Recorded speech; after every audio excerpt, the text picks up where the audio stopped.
What's up, guys? I hope you enjoyed the last video, which was the 1 million subscriber special video. If you haven't had a chance to check that out yet, please go check it out real quick. I think it came out awesome, and I want to let you guys know that we are actually doing a limited time run on some 1 million subscriber t-shirts.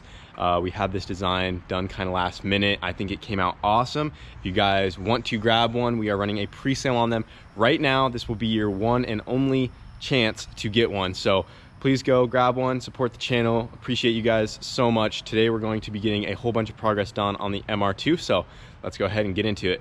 I'm gonna get crucified for my lack of lathe knowledge today, but This is an antique right here. dude, this is Old Faithful. I've done quite a few things with this. So Hold on, before we get into that, you know the old axles in Roman's car? oh, the Built right here on this lathe, the Whitston Gully Customs. The Whitston Gully Customs, son. Dang, right here on this little lathe. So Classic. I don't know if you guys saw, but we showed that we are switching over to vibrant Vangent clamps instead of using typical silicone couplers with T-bolt clamps, so we're upgrading a little bit.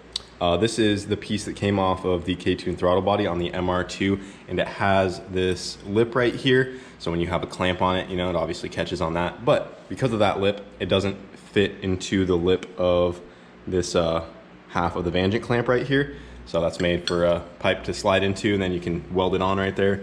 But we have that little bump, so instead of just taking an angle grinder to it, we're gonna actually use this little lathe here, turn her down some. Entirely too much time on a simple part. And we're gonna turn it down and make it fit real nice. Yes, sir.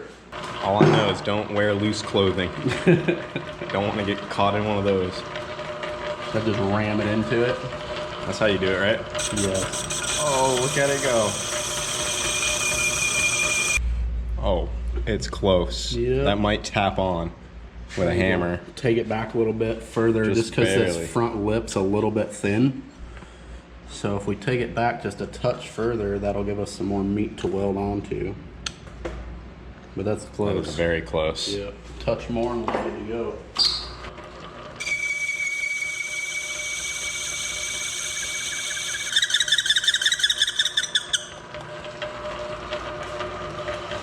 Think that should do her? Should be. Oh, yup. Look at that, dude. That fits perfect. Precision. Look at that. So anyways, I'll just kind of deck the face of it real quick so we get a nice blunt edge, and then we'll be ready to go. Hell yeah. Pretty That guy fancy welded on something. there. Oh yeah, this will be our first car that has no T-bolts and actually Fancy parts on. nice dude. quick release Vangent clamps. Yeah. Stepping it up. Looking good, man.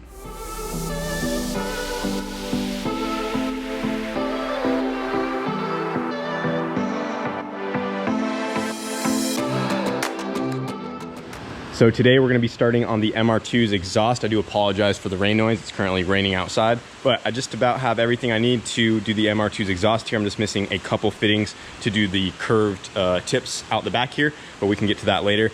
Real quick, I'm going to show you guys kind of how I'm thinking to run this exhaust. So right now I have just the exhaust housing bolted onto the manifold right there with a 90 coming off of it, just kind of mocked up.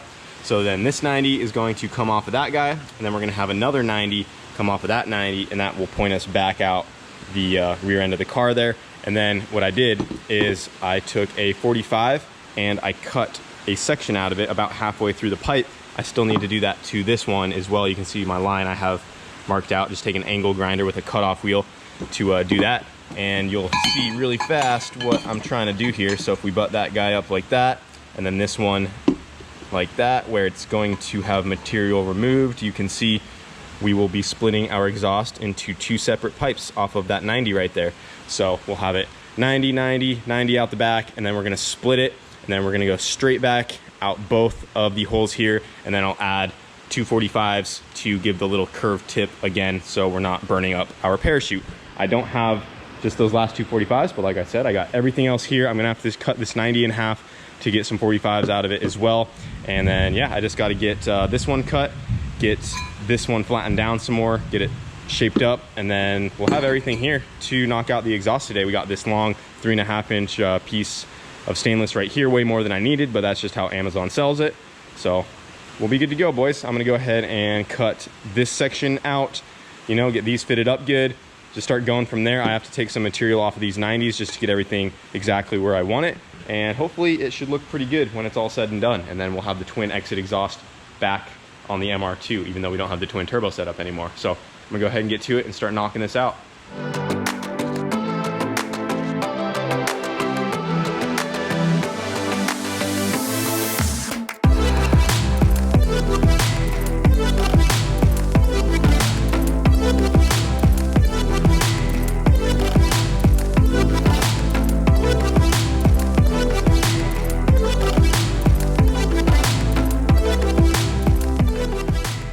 All right, our 245s are cut, and I had to finesse them quite a bit with the angle grinder to get them to fit up nice, but they butt up really good, kind of hard to hold with one hand. A belt sander would come in very handy in this case, but we don't have one. Should probably get one, but we're good to go. Tack these together and we can start mocking it up inside the car.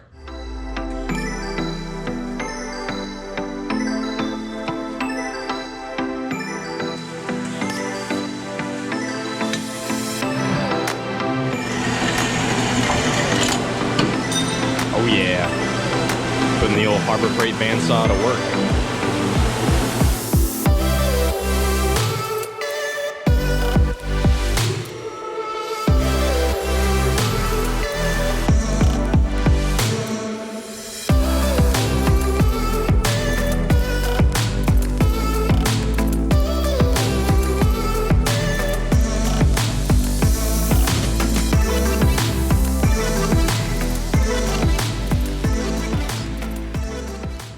We are looking pretty good back here, guys. Just got everything all tacked up. I had to make some minor adjustments here and there. I actually had to break this 90 back off and cut a little bit more off this end right here to bring everything over this way because it wasn't perfectly centered, but I got everything sitting nice and centered in between the two holes right here. I have the merge tacked on right there. There's a little bit of a gap to fill, but you know, that is to be expected when making a merge like this. I might be able to kind of weld the sides and squish this down some to kind of close up that gap, so we'll see there. But yeah, got everything cut to length. The mock-up looks really, really good right now, so I'm working on cutting the last pieces, which are 2 pieces of straight out of my 4-foot piece here when I only need like 8 inches total. So I just measured with the tape measure roughly about how much we'll need, and I think we're gonna need just about 4 inches here on each side. So I'll show you how I'm gonna do this real quick. I'm literally just eyeballing this, holding the GoPro in my armpit right now. So all I did was just kind of, oh crap, that is hard to see. I just kind of held this elbow about where it needs to be, you know, because the more straight we add here, the further out it goes. So I just kind of eyeballed it and it sits about right there, measured that gap. Sorry guys, this is not the ideal situation here. There we go. So yeah, bam. 4 inches puts us about right where we need to be. That'll go right out the back, and then we'll add some straight off of that 45 right there to come right out the back. And then later on we will add our 45s to kick off the back there. So we're good to go. Got to cut some 4-inch pieces off of that straight guy right there, get all that tacked on, get it together, and that's about it. The mock-up for the exhaust will be good to go, and then once I know everything's in place, like the turbo's tight, the housing and everything, clamps good, I can make sure everything lines up and go ahead and fully weld this out. And yeah, really excited with how that is looking. We're keeping the twin exhaust out the back there. And yeah, it's honestly looking just like how I imagined it in my head. And it does look pretty good here in person. Then we can stick the wideband bung like right there in the middle or up closer to the turbo if we want, wherever is a good placement for that. Honestly, probably right here would look nice and good, just right here sideways. Put the wideband sensor right there. We're good to go. All right, let's get this pipe cut, get the rest of it mocked up. All right, let's see how we're looking real quick just with one of them. Got 4 inches of raw pipe right there, right to our bend. Something like that. Oh yeah, that is looking good. We might actually have to go barely less than 4 inches. Maybe, no, that looks pretty good. Yeah, I think that will work. Maybe just a tiny bit. Actually, I think this side is barely longer. So, oh yeah, that one is perfect on that side. Cool, so that one will be that side, and then this side I just gotta go like, not even an 1/8 inch shorter, just barely. So we'll get the second one cut, get those guys tacked up.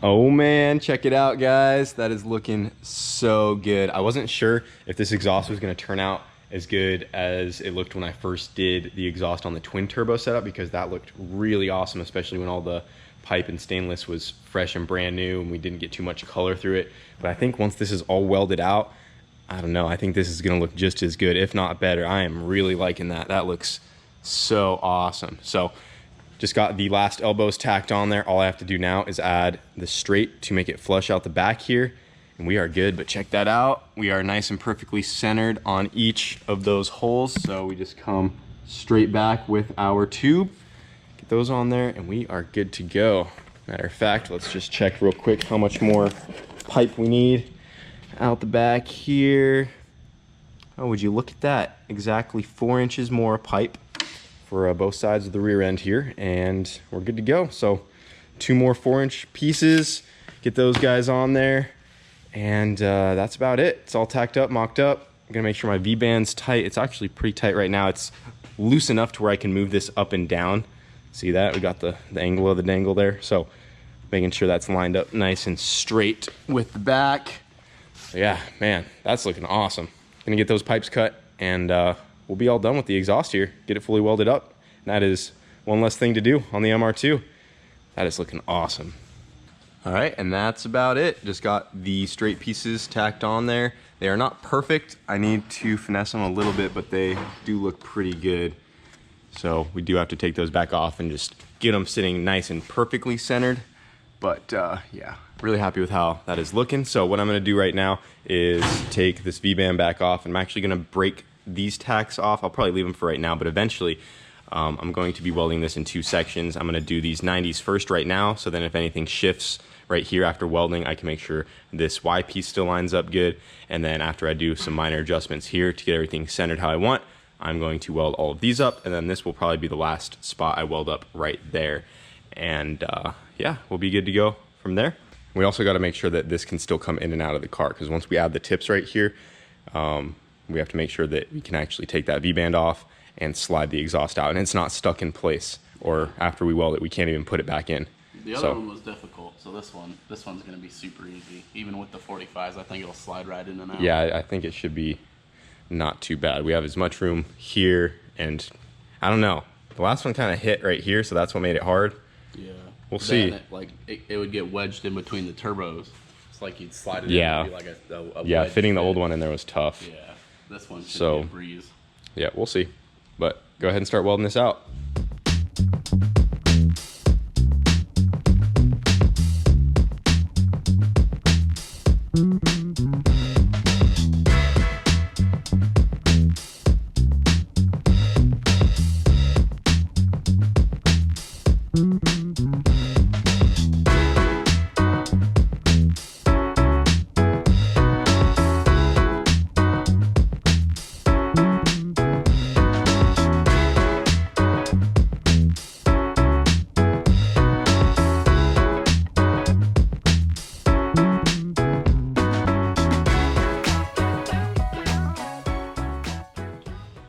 Pull this out, just like that is super easy and it comes out, but we don't have much room. You can see it's very close right there, and the V-band hits the valve cover right here.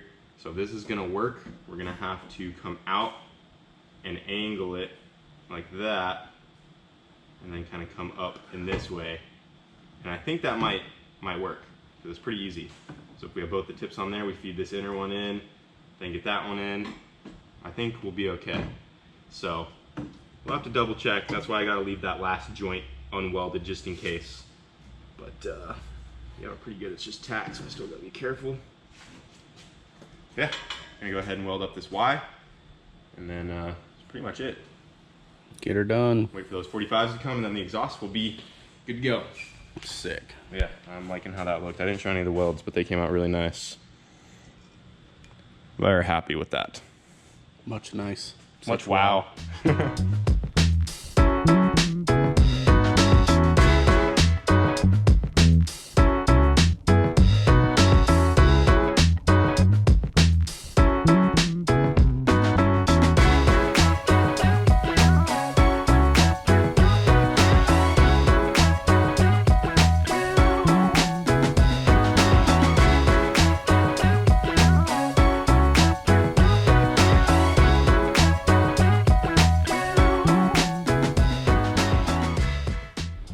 just about fully welded up. Like I said, just didn't weld this one just yet because I want to double check to make sure that we can fit it in there with tips. We actually found some aluminum, 15-degree pie cuts we had laying around. So we just taped those on there right now, and that's what it's going to look like when it's done, once we get some actual stainless ones.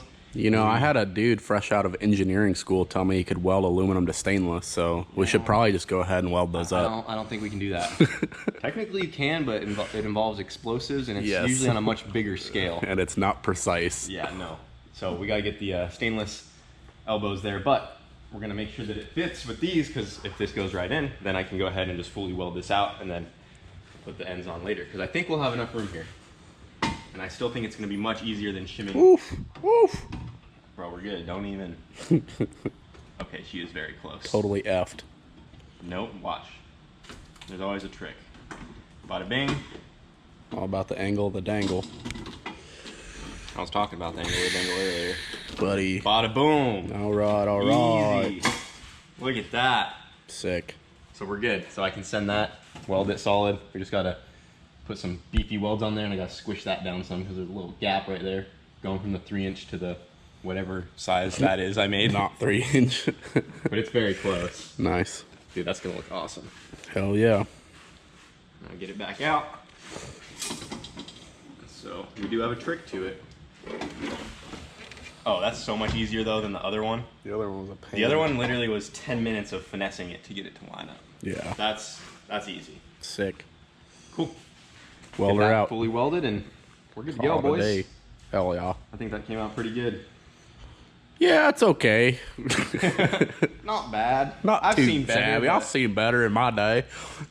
I did have a couple spots that we're not going to get any close-ups on, but yeah, all these you can get close-ups on, just not that one. Ain't no arc welds, but I guess. Nah, it looks good. Yeah. Wait, turn it back around real quick. Huh. Yeah. I had one gap, bro. Buddy. I had one gap. Nah, it looks good. Knock it out, dude. Get this thing in there. Call it a day. Get our tapey tape off so we don't melt that. That's how you weld it. You just leave that on there so then the tape turns into glue. Yes. See if it can hold a 2-step. Oh yeah, look at that. Squished it down in the vise and we are good to go. Little bit of a gap right there, but luckily this stuff back here is a little thicker than this, so filling that gap won't be an issue at all. Last main joint to weld up and we are ready to go.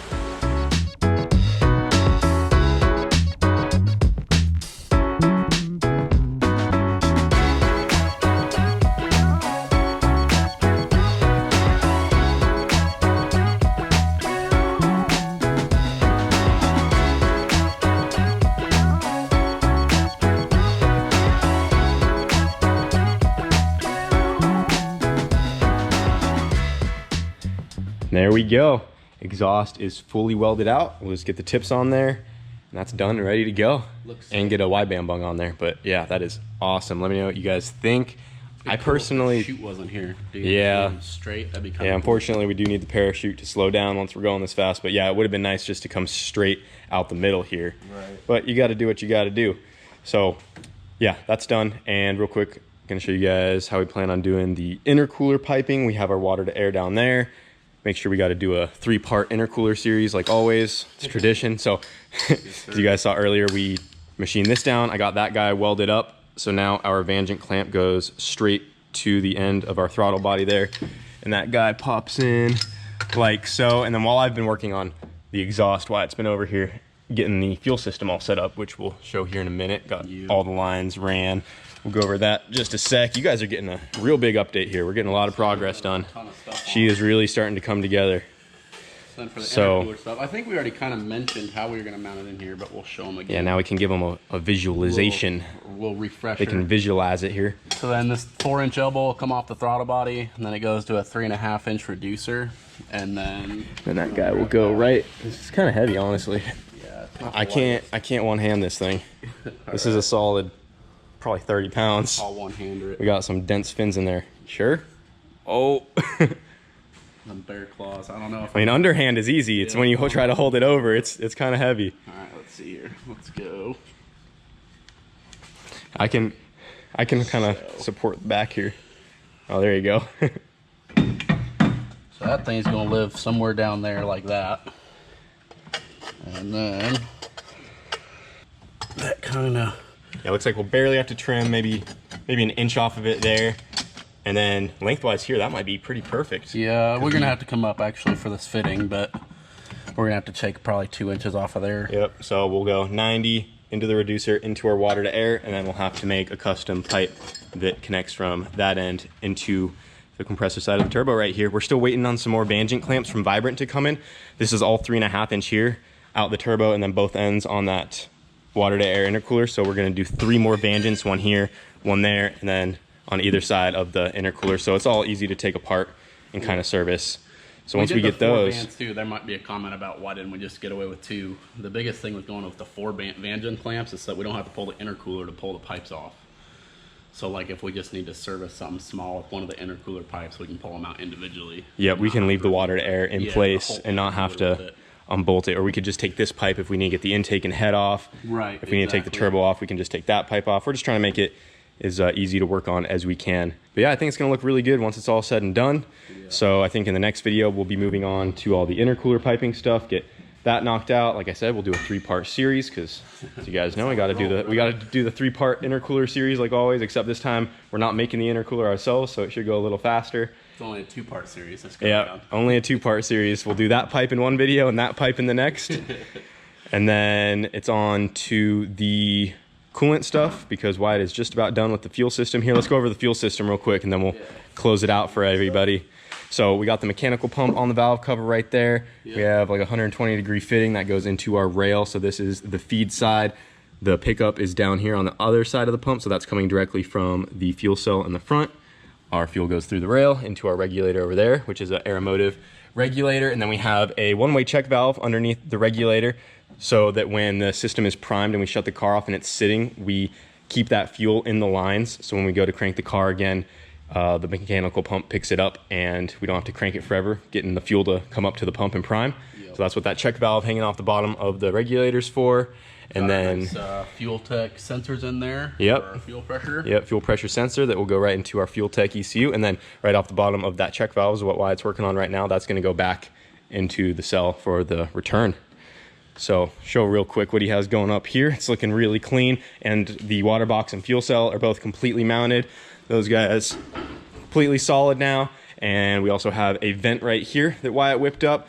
There is a rollover valve inside of here, check valve. So if the car does unfortunately flip one day, which we don't want to happen, there's a little ball bearing in there that drops to this side, so this won't be leaking gas if the vehicle's upside down, but we do need a vent for the system. So we have the sump coming through the bottom of the tank there, and then I got this section cut out right here in the front of the car, and we're running all the lines right through this guy. So this is the feed right now. You're doing? Yep, and then the return will just come right next to it, pair up with that, and then right here and here will be the actual intercooler line. So we'll have 2-16s run through here, and then it'll just all be kind of concealed here. There's like no room to run them under the car without having them super low, so yeah, we don't want them dragging on nothing. Yeah, in case this thing does another massive wheelie, I don't want them to, you know, hit one of the lines. So yeah, and smack and start spewing fluids everywhere. Exactly. So especially if it smacked and I kept going through it. Right, powered through it, leaned it out, or got water in the tire, or whatever. Yep. So yeah, that should look really good. He's making these nice little brackets to hold everything, and yeah, we're getting there, guys. So that's about where we're at on the MR2 for right now, though. Yep. And then I think tomorrow we should have pretty much all the fuel system stuff done. We'll try to move on to getting the intercooler pipes and everything knocked out. And then get the wheels and tires back on. It's basically a roller at this point. And then get the ECU plumbed into the harness, load up a tune, power everything up, and it's getting really close to being able to start. From right here, it's really starting to look like a complete car again. So I'm very excited. Hopefully we can have this thing fired up within the next few days. Might be next week if we're missing a couple parts, but we're trying to get this thing fired up so we can get her on the dyno, get her tuned, and get back to the track. Try to go after that record. These MR2s are getting so fast, man. Yep. We don't got much time. Heavy hitters are starting to come out. We're just 2 guys in a garage. We're doing what we can. Waiting on back-ordered parts. Well, cool. Like I said, let me know what you guys think. Making tons of progress. That's going to do it for this video. Hope you guys enjoyed, and we'll see you tomorrow. Bye.